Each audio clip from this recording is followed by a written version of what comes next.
प्रस्तुत करता इम्यूनिटी बढ़ाने के लिए रिसर्च एवं एविडेंस बेस्ड पतंजलि च्यवनप्राश। प्रायोजक मैदा, ट्रांसफैट, कोलेस्ट्रॉल रहित पतंजलि बिस्किट्स खाएंगे, हेल्दी इंडिया बनाएंगे।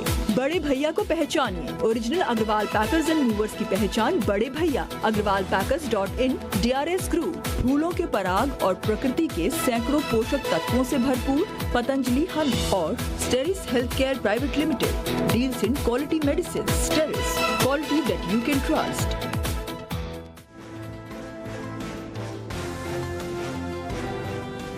बाजार अब भी रूस यूक्रेन विवाद को लेकर चिंतित। निफ्टी 28 अंक फिसलकर 17,275 के पास हुआ बंद। सेंसेक्स में करीब 60 अंकों की कमजोरी। रियल्टी, फार्मा और एनर्जी शेयरों ने बनाया दबाव।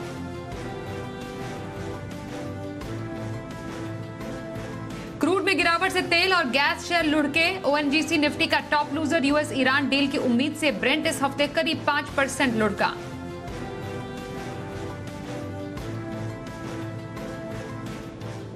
डॉलर के मुकाबले रुपए में शानदार रिकवरी। इस हफ्ते रुपया करीब ₹1.25 पे संभलकर ₹74.66 पर बंद।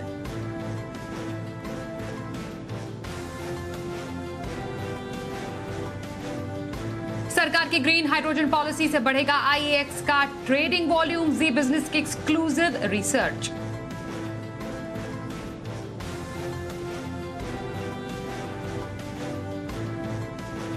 अंबुजा सीमेंट 5% लुढ़ककर वायदा का टॉप लूजर। तीसरी तिमाही में घटकर आधा हुआ कंपनी का मुनाफा।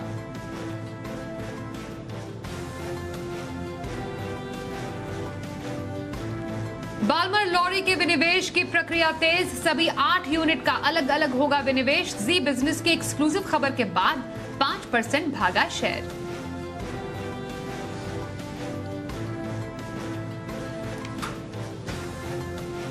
नमस्कार, बाजार अगले हफ्ते में आप सभी का स्वागत है। मैं हूं स्वाति रायना। इस शो में हम आपको बताते हैं बाजार का पूरा एक्शन, साथ ही अब सोमवार के लिए क्या रखनी है आपको तैयारी। और आपकी सोमवार की तैयारी कराने के लिए हमारे साथ शो में शामिल होंगे जी बिजनेस के मैनेजिंग एडिटर अनिल सिंह भी, और साथ ही एक और खास मेहमान है, परिचय करा दें, ट्रेड स्विफ्ट ब्रोकिंग के डायरेक्टर संदीप जैन। संदीप जी का करते हैं शो में स्वागत। और मेरे तमाम सहयोगी हैं मेरे साथ। आशीष से जानेंगे कैसा रहा बाजार का हाल और ग्रीन हाइड्रोजन पॉलिसी से किसे है फायदा। कुशल से समझेंगे रूस यूक्रेन के बीच तनाव का भारत पर कैसा होगा असर और अगले हफ्ते के ट्रिगर। वरुण हमें बताएंगे बर्ड फ्लू से किन शेयरों पर होगा असर और ग्लोबल मार्केट से मिले तेजी के संकेतों पर एक्सक्लूसिव रिपोर्ट। लेकिन सबसे पहले देख लेते हैं आज के बाजार पर क्या का हाल कैसा रहा। तो हमने देखा कारोबारी हफ्ते के आखिरी दिन भी बाजार में रूस यूक्रेन विवाद को लेकर चिंता बरकरार रही। कारोबार के अंत में निफ्टी 28 अंक फिसलकर 17,275 के पास बंद हुआ। वहीं सेंसेक्स करीब 60 अंकों की कमजोरी के साथ 57,832 के स्तर पर बंद हुआ। निफ्टी बैंक 67 अंकों की तेजी के साथ 37,599 के लेवल पर आज बंद हुआ। एफआईआईज और डीआईआईज का डेटा भी जरा समझ लेते हैं। एफआईआईज और डीआईआईज की तरफ से कितनी खरीदारियां, बिकवाली के आंकड़े सामने आए हैं। एफआईआईज ने कैश मार्केट में की है आज 2,529 करोड़ रुपए की बिकवाली, तो वहीं डीआईआईज की तरफ से आए हैं 1,929 करोड़ रुपए की खरीदारी के आंकड़े।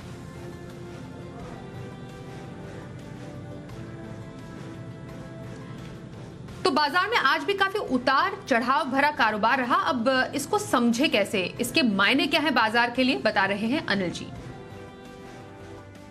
भारतीय बाजार में उतार चढ़ाव के बीच दिखा आज सीमित दायरे में कारोबार। बाजारों की शुरुआत कमजोरी के साथ होती दिखी और कमजोर शुरुआत के बाद तुरंत ही बाजार मजबूती के साथ बढ़ते हुए नजर आए। उतार चढ़ाव के बीच छोटा दायरा रहा, न 17,200 के नीचे जाने की कोशिश की बाजार ने, न ही 17,400 के ऊपर टिकने की। तो 200 पॉइंट की छोटी रेंज में बाजार लगातार उतार चढ़ाव दिखाते नजर आए। आमतौर पर पूरा सेशन मजबूती का ज़्यादा रहा, लेकिन आखिरी 1 घंटे में फिर से थोड़ी खराब खबरें आती हुई दिखी कि शनिवार को पुतिन साहब ड्रिल का अवलोकन करेंगे। उसके बाद बाजार में थोड़ी प्रॉफिट बुकिंग और आती दिखी। हालांकि ग्लोबल संकेत ठीक थे। डाउ फ्यूचर्स मजबूत थे, सोना 50,000 के नीचे आया, कच्चे तेल में थोड़ी गिरावट आई, रशिया के मार्केट ऊपर थे, लेकिन उसके बावजूद प्रॉफिट बुकिंग के चलते हमारे बाजार 17,300 के थोड़ा सा नीचे बंद हुए। बैंक निफ्टी मुश्किल से हरे निशान में बंद होने में कामयाब रहा और सेंसेक्स में मामूली नुकसान था। तो कह सकते हैं एक सुस्त सी क्लोजिंग देखने को मिली भारतीय बाजारों में। मिड कैप स्मॉल कैप शेयरों का प्रदर्शन भी मिला जुला था, न बहुत तेजी न बहुत मंदी। तो ओवरऑल वीकेंड वाले सेशन में बाजारों ने इस बात का इंतजार करना ठीक समझा कि वीकेंड पर क्या डेवलपमेंट होते हैं और सोमवार सुबह जब हम आएंगे तो इस तनाव की क्या स्थिति होगी, उसके बाद डिसाइड करेंगे कि बाजार में तेजी करनी है या मंदी। उससे पहले न कोई बड़ी मंदी के संकेत थे और न ही कोई बड़ी मजबूती के संकेत। कह सकते हैं कि आज के सेशन में कम इंटरेस्ट, ताकत आजमाइश की कोशिश, न्यूज़ फ्लो पर फोकस और नई किसी तरह की पोजीशन बनाने का मूड नहीं, ये सारा का सारा एक्शन आपको देखने को मिला। एफआईज भी लगभग ऐसा ही कर रहे हैं। कैश मार्केट में जो उनकी बिकवाली का सिलसिला वो बरकरार है ही है और वायदा कारोबार में थोड़ी बहुत खरीदारी कर रहे हैं।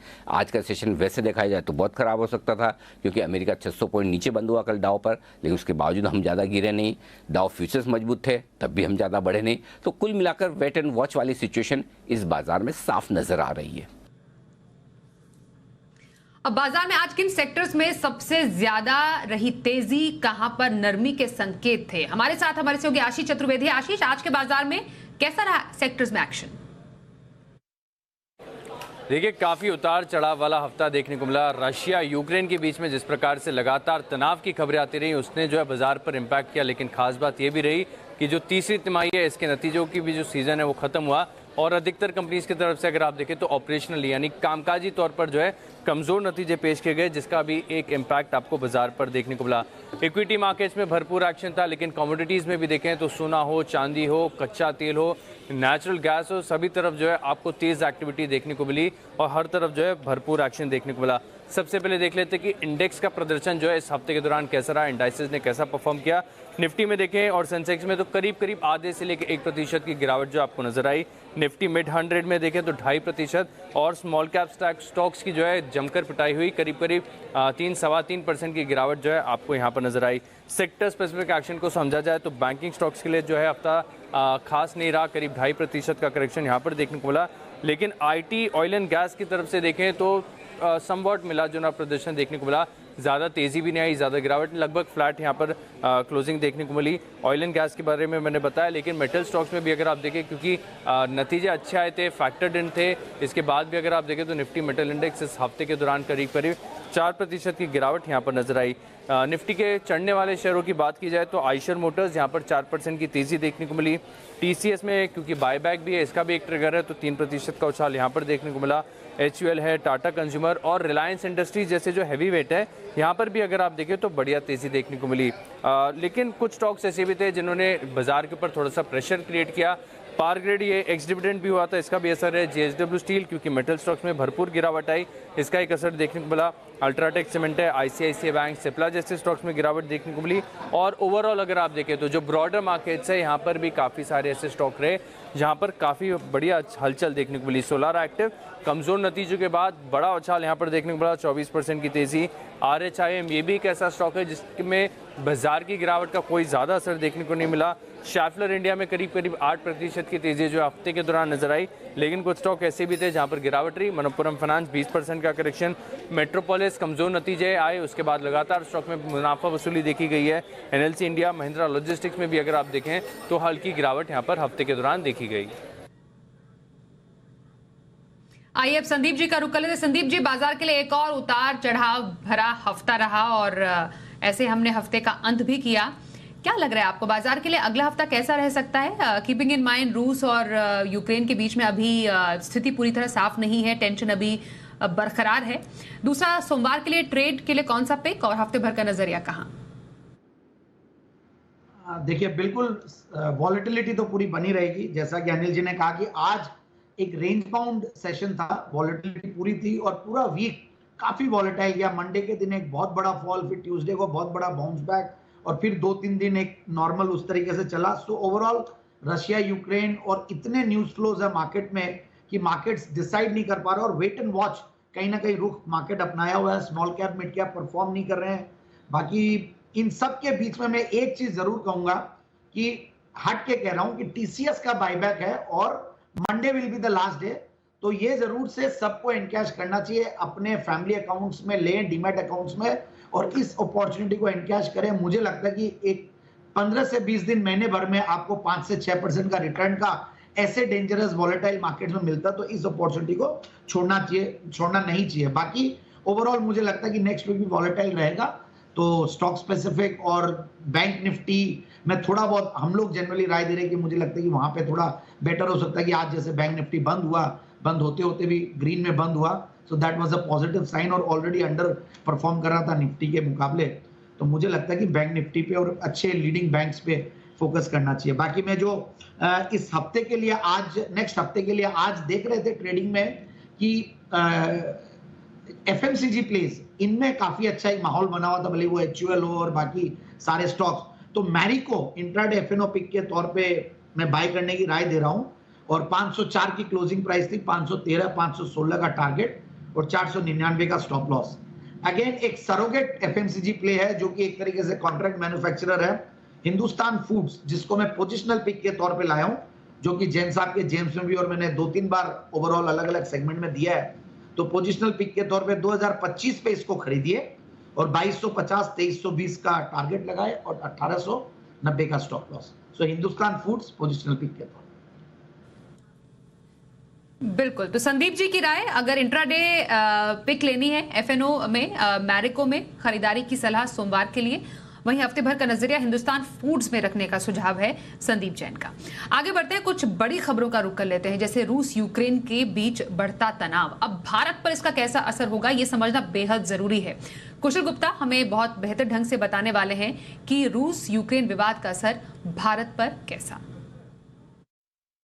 जी, तो यूक्रेन और रशिया के बीच में जो विवाद चल रहा है और कहीं ना कहीं जो तनाव बना हुआ है, उस वजह से आप देखिए काफ़ी सारी भारतीय कंपनियां कंटेंशन में आती हुई नजर आएंगी, जिन पर बड़ा इम्पैक्ट पड़ता हुआ दिख सकता है। सबसे पहले आप देखिए जो फार्मा कंपनी है जिसमें रूस का एक्सपोजर है, वहाँ पर बड़ा फोकस रहेगा, जिसमें डॉक्टर रेड्डीज कुल आय का करीब 8.3% हिस्सा यहाँ पर आता है। साथ ही सन फार्मा यहाँ पर भी कुल आय का करीबन 3% हिस्सा FY21 में रशिया से आता हुआ दिखा था। कार्बोरंडम यूनिवर्सल एक सरप्राइज नेम निकल कर आया, जहाँ पर FY21 में यहाँ पर अगर आप देखें तो इनकी जो कुल आय थी उसमें 654 करोड़ की आय जो है वो रशिया से आती हुई दिखी थी, जो कि अगर आप कंट्रीब्यूशन देखेंगे तो करीब 25% हिस्सा है।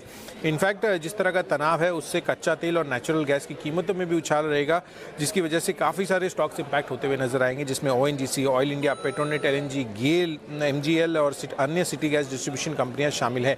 यही नहीं, आप देखिए यूरोप और UK में जिन कंपनियों का एक्सपोजर है वो भी इस तनाव के चक्कर में कहीं ना कहीं इंपैक्ट हो सकते हैं आगे आने वाले समय में, जिसमें मास्टेक 67% जिनके रेवेन्यू आते हैं यहाँ पर यूरोप या फिर UK से। साथ ही Tata Elxsi, TCS, first source solutions आप देखिए आज के सत्र में भी काफ़ी गिरावट दिखा रहा था, तो यहाँ पर भी फोकस रहेगा। और ऑटो स्पेस में बालकृष्ण इंडस्ट्रीज, मदरसन सुमी पर फोकस रखिए, यहाँ पर भी आपको नेगेटिव इंपैक्ट आता हुआ दिख सकता है अगर कुछ खराब जो है आगे आउटकम निकल कर आते हैं, ये जो सेंसिटिविटी बनी हुई है यूक्रेन और रशिया के बीच। और मेटल स्पेस पर भी फोकस रखिए, जिसमें टाटा स्टील, यहाँ पर भी टाटा स्टील यूरोप से करीबन 36% रेवेन्यू इनका आता हुआ नजर आता है। तो काफ़ी सारे सेक्टर्स और स्पेसेस ऐसे हैं जो ये जो करंट ऑनगोइंग मैटर है उसकी वजह से इंपैक्ट हो सकते हैं। अब आपको दिखाते हैं जी बिजनेस की exclusive research, green hydrogen policy. अब इससे IEX के वॉल्यूम में तगड़ा उछाल दिख सकता है, क्या वजह है? चलिए इस रिसर्च के लिए हमारे सहयोगी आशीष चतुर्वेदी के पास चलते हैं। बताइए आशीष, क्या रिसर्च है आपके पास? देखिए, IEX को ग्रीन हाइड्रोजन पॉलिसी से जो है बड़ा फायदा होगा, क्योंकि ग्रीन हाइड्रोजन बनाने के लिए आपको बिजली की आवश्यकता होती है, क्लीन एनर्जी की आवश्यकता होती है। जो प्रोडक्ट ऑलरेडी IEX के पास मौजूद हैं, यहाँ पर day ahead, term ahead markets के लिए जो है ऑलरेडी इलेक्ट्रिसिटी में ट्रेडिंग चालू है, तो IEX के लिए काफ़ी अच्छा मौका है कि इनके जो ट्रेडिंग वॉल्यूम्स हैं यहाँ पर इसके लिए बढ़ती हुई नजर आए। क्योंकि ग्रीन हाइड्रोजन बनाने के लिए, जैसे कि मैंने आपको बताया कि क्लीन एनर्जी का इस्तेमाल होता है, तो जो इक्वलाइज़र के माध्यम से जो है हाइड्रोजन प्रोड्यूस किया जाएगा और बिजली पैदा की जाएगी। इसके लिए काफ़ी सारे जो उत्पादक होंगे ग्रीन हाइड्रोजन के, वो IEX से आगे जाकर जो है बिजली खरीदेंगे और सरप्लस जो बिजली होगी उसे बेच भी पाएंगे, तो इसका एक बड़ा बेनिफिट देखने को मिल सकता है। इसके अलावा अगर आप देखें तो रिन्यूएबल परचेज ऑब्लिगेशन, ये भी जो है फिलहाल भी ये जो कानून है ये वैध है, और यहाँ पर अगर आप देखें तो आगे जाकर हो सकता है कि इसमें जो है हाइड्रोजन एनर्जी को भी जो है इंक्लूड किया जाए, तो आगे जाकर देखें तो IEX की जो ट्रेडिंग वॉल्यूम्स है इसमें एक बड़ा इजाफा देखने को मिलेगा और कंपनी को बेनिफिट होगा। आइए बढ़ते हैं आगे और बताते हैं आपको कि भारत में फिर से बर्ड फ्लू का खतरा बढ़ गया है। क्या है इस पर अपडेट और किन शेयरों पर होगा इसका असर, हमारे सहयोगी वरुण दुबे से समझते हैं। देखिए, देश में एक बार फिर बर्ड फ्लू के किस्से जो है वो बढ़ने लगे हैं। हाल ही में हमने देखा कि बिहार में बर्ड फ्लू के काफ़ी केसेस मिले, इसके अलावा महाराष्ट्र में भी थाने में अब बर्ड फ्लू के केसेस मिल रहे और इसके चलते काफ़ी सारे चिकन्स जो है उनको कहीं ना कहीं अपनी जान गंवानी पड़ी है। लेकिन इसका इम्पैक्ट जो है स्टॉक मार्केट्स पे भी होता है। जाहिर सी बात है, काफ़ी सारी कंपनियां हैं जो कि इस पूरे कारोबार में हैं पोल्ट्री के, और अगर बर्ड फ्लू के केसेस यहाँ से और बढ़ते हैं, क्योंकि फिलहाल तो इनिशियल स्टेज में है, लेकिन अगर देश भर में फैल जाता है तो इसका इम्पैक्ट जो है इन कंपनीज़ पे होगा। इनिशियली अगर आप देखेंगे तो नॉन ऑर्गेनाइज सेक्टर जो है या फिर अनऑर्गेनाइज सेक्टर जो है, वहाँ पे अगर केसेस बढ़ते तो ऑर्गेनाइज सेक्टर को इसका फ़ायदा भी होता है, जैसे कि वेंकीज और गोदरेज एग्रोवेट जैसे कंपनी। लेकिन अगर ये ज़्यादा फैलता है तो जाहिर सी बात है इसका सीधा इम्पैक्ट जो है वो कंजम्पशन पे होता है और इसके लिए इन कंपनीज़ को होता है नुकसान, खासकर वेंकीज और गोदरेज एग्रोवेट जैसी कंपनी को। वही एसकेएम एक सेंटिमेंटल इम्पैक्ट यहाँ भी देखने मिलता है और वेंकीज के साथ इस स्टॉक की भी पिटाई होती है। लेकिन एक कंपनी जिसको फ़ायदा होता है वो है हेस्टर बायोसाइंसेस, क्योंकि ये कंपनी जो है वो जो चिकन्स को प्रिवेंटिव और क्यूरेटिव मेडिसिन्स लगाई जाती है उसका काम करती है, वो मेडिसिन्स बनाने का काम करती है। और बर्ड फ्लू जब जब आया है तब हमने देखा है कि इस पूरे सेक्टर में कहीं ना कहीं जो प्रिवेंटिव और क्यूरेटिव मेडिकेशन है वो शुरू हो जाता है और इस मेडिसिन की जो मांग है वो बढ़ जाती है, जिसका फ़ायदा इस कंपनी को होता है। इसके लिए अगर किसी को फ़ायदा होगा तो वो हेस्टर बायोसाइंसेस, जिसको आपको अपने रडार पर रखना है, और वेंकीज, एसकेएम और गोदरेज एग्रोवेट जैसे काउंटर्स को भी अपने नज़र पर रखेगा, क्योंकि अक्सर इसके पहले देखा गया है कि जब जब ऐसी सिचुएशन आती है इन कंपनीज़ की थोड़ी हालत ख़राब हो जाती है। वरुण, आपके पास एक और एक्सक्लूसिव रिपोर्ट है जिसमें कहा जा रहा है कि बाजार में जल्द तेजी लौट सकती है क्योंकि ग्लोबल मार्केट से इस तेजी के संकेत मिल रहे हैं। जरा समझाइए, इस रिसर्च में आपने क्या पाया, मार्केट का डाउ कनेक्शन क्या है? देखिए, पिछले कुछ दिनों में हमने देखा है कि भारतीय बाजारों में और ग्लोबल मार्केट्स में काफ़ी उठापटक देखने मिली और खासकर यूएस के मार्केट्स अगर आप देखेंगे तो वहाँ अच्छी खासी गिरावट देखी गई है। लेकिन डाउ जोन्स के आंकड़ों पे अगर आप नज़र डालें पिछले 4-1 महीने के, तो आपको समझ में आएगा कि डाउ जोन्स में यहाँ से ज़्यादा गिरावट नहीं होगी। इनफैक्ट डाउ जोन्स शायद बॉटम आउट हो चुका है। दरअसल अक्टूबर से अब तक के आंकड़े हमने खंगाले हैं और तब से अब तक ये पाया है कि जब जब डाउ जोन्स 34,000 के लेवल के आसपास आता है, वहाँ से एक बेहतरीन रिबाउंस जो है डाउ जोन्स में देखने मिलता है। आप देख लीजिए, 4 अक्टूबर को 34,000 के आसपास आया, वहाँ से एक रिकवरी देखने मिली और रिकवरी 36,400 तक लेके गई। इसके अलावा 1 दिसंबर को फिर से 34,000 के आसपास आया, फिर से रिकवरी देखने मिली 36,800 के लेवल के आसपास तक। 27 जनवरी को 34,160 के आसपास आया, उसके बाद फिर से एक रिकवरी देखने मिली करीब 35,700 750 के आसपास के लेवल पे। यानी कि 34,000 के लेवल पे जब जब डाउ जोन्स आता है वहाँ से डाउ जोन्स में अच्छी खासी रिकवरी होती है और इसके साथ साथ निफ्टी में भी रिकवरी देखने मिलती है। 4 से 8 नवंबर के बीच में, 4 अक्टूबर से 8 नवंबर के बीच में अगर आप देखेंगे तो निफ्टी में करीब 350 पौने 400 पॉइंट के आसपास की तेज़ी देखी गई। इसके बाद करीब 650, उसके बाद करीब 350 पॉइंट के आसपास की तेज़ी हुई। यानी कि जब जब 34,000 के आसपास डाउ जोन्स आता है वहाँ से एक रिकवरी होती है और साथ ही साथ निफ्टी में भी रिकवरी देखने मिलती है। और फिलहाल अगर आप देखेंगे तो डाउ जोन्स इन्हीं लेवल्स के आसपास है। यानी कि अगर पिछली हिस्ट्री को हम मान के चले तो यहाँ से डाउ जोन्स में रिस्क रिवॉर्ड जो है काफ़ी फेवरेबल है, रिस्क काफ़ी कम है और यहाँ से तेज़ी की उम्मीद काफ़ी ज़्यादा है। हालांकि 34,000 का लेवल अगर तोड़ता है तो देखना होगा कहाँ जाएगा, लेकिन हाँ, इन लेवल्स को डाउ जोन्स ने इसके पहले लगातार रिस्पेक्ट किया है और उम्मीद करते हैं कि इस लेवल से फिर से एक रिकवरी जो है डाउ जोन्स में देखने मिले और ऐसी रिकवरी जो है निफ्टी में भी देखने मिल सकती है। धन्यवाद वरुण जानकारी के लिए। आइए बढ़ते हैं आगे और समझते हैं बाजार में अगले हफ्ते कौन से अहम इवेंट्स हो सकते हैं, ऐसे ट्रिगर्स जो बाजार पर इंपैक्ट कर सकते हैं। समझते हैं कुशल से। जी, तो आने वाला हफ्ता काफ़ी एक्शन पैक्ड रहने वाला है, जिसमें सबसे पहले सोमवार को आप देखिए काफ़ी सारी कंपनियां एक डिविडेंड ट्रेड करती हुई दिखेंगी, जिसमें बालकृष्ण इंडस्ट्रीज, कोल इंडिया, कोचिन शिपयार्ड जैसे स्टॉक्स शामिल है और काफ़ी लंबी सूची है। इसके बाद आप गल्फ ऑयल लुब्रिकेंट्स पर फोकस रखिए। 600 रुपये प्रति शेयर के भाव पर बाईबैक यहाँ पर अनाउंस किया गया था, उसकी रिकॉर्ड डेट होती हुई दिखेगी। साथ ही स्टॉक स्प्लिट जो अनाउंस किया था जेबीएम ऑटो ने, यहाँ पर भी ये एक्स डेट ट्रेड करते हुए दिखेंगे।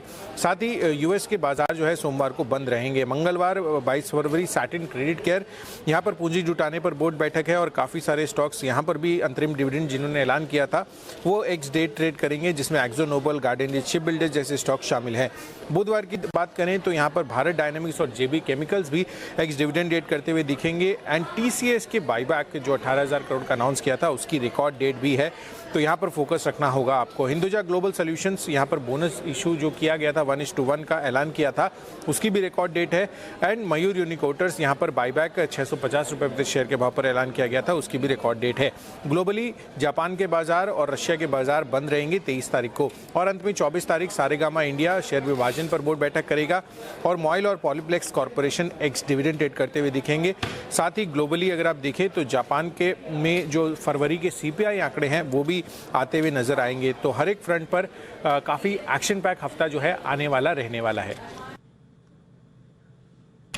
सोमवार सुबह जब हम लौटेंगे बाजार में ट्रेड के लिए तो देखते हैं अमेरिकी बाजारों में किस तरह का सेशन होता है। 150 पॉइंट मजबूत थे डाउ फ्यूचर्स हमारे बाजारों के बंद होने के वक्त, और इसके अलावा सोमवार को अमेरिकी बाजार हैं बंद, छुट्टी है, तो वहां से देखते हैं डाउ फ्यूचर से किस तरह के संकेत सोमवार सुबह मिलते हैं।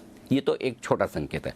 अल्टीमेटली जो ट्रेड करना है वो इस बात पर कि रूस और यूक्रेन को लेकर किसी तरह के स्टेटमेंट, किसी तरह की बयानबाजी, किसी तरह की पोजीशनिंग, आर्मी का मूवमेंट, ये सारी वो खबरें हैं जिनके दम पर आपको पता चलेगा कि बाजार सोमवार सुबह कैसे खुलेंगे। तो इन सब के बीच में बाजार थोड़े वोलेटाइल रह सकते हैं, इसमें कोई बड़ी बात नहीं। जो सपोर्ट है इमीडिएटली 17,200 के आसपास है, इसके नीचे जाने पर ही कमजोरी का पहला संकेत आता हुआ दिखेगा और 17,450 के ऊपर निकलने पर मजबूती का पहला संकेत, ये मानकर चलें ब्रॉडली निफ्टी के लिहाज से 17,200 के नीचे गए तो फिर 17,050, 17,150 स्ट्रॉन्ग सपोर्ट जोन होगा और ऊपरी स्तरों पर 17,400, 17,450 रुकावट की जगह।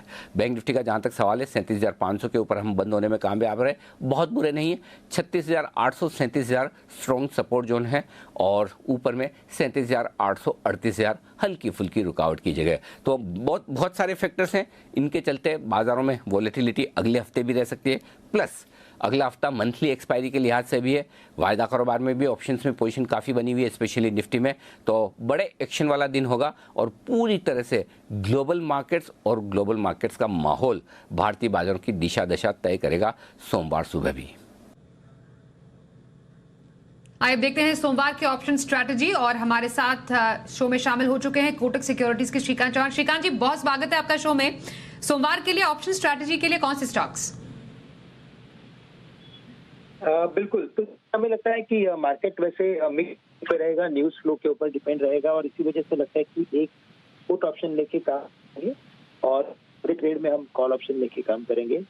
अल्ट्राटेक सीमेंट हमें पुट ऑप्शन लेना है, बहुत दिनों के बाद इसने इम्पोर्टेंट सपोर्ट को तोड़ा है 7 लेवल को, तो यहाँ पे 6,800 का हम पुट ऑप्शन खरीद के चल सकते हैं, जिसकी जो प्राइस है वो लगभग 63 के करीब की है, 63 के करीब की है और टारगेट रखना है 100 रुपए का और स्टॉप लॉस रखेंगे हम 40 रुपए के करीब का।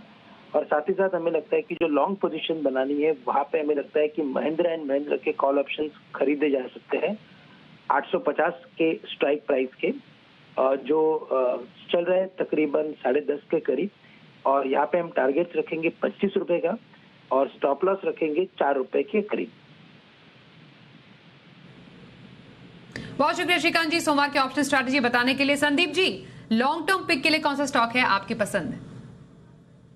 बिल्कुल, मंगलम सीमेंट एक बेहतरीन क्वालिटी कंपनी है, सस्ती वैल्यूएशंस पे अवेलेबल है, बीके बिरला ग्रुप की कंपनी है और 10 के पी मल्टीपल पे है, 19 का रिटर्न ऑन कैपिटल एम्प्लॉयड है, 544 का ऊपर का लेवल दिखाया हुआ उसके सामने अच्छा खासा करेक्ट कर गया, यही रीजन है। और पिछले 3 साल के प्रॉफिट की अगर 114% रही है और FIIs DIIs भी इसमें अच्छा खासा होल्ड करते हैं। बट यस, पिछले 2 क्वार्टर में OPMs नीचे आने की वजह से, कॉस्ट बढ़ने की वजह से, रॉ मटेरियल के कॉस्ट बढ़ने की वजह से जब करेक्टेड लेवल्स पे मिलता है तो अच्छा खासा सपोर्ट लेवल है, यहाँ पे खरीदना चाहिए।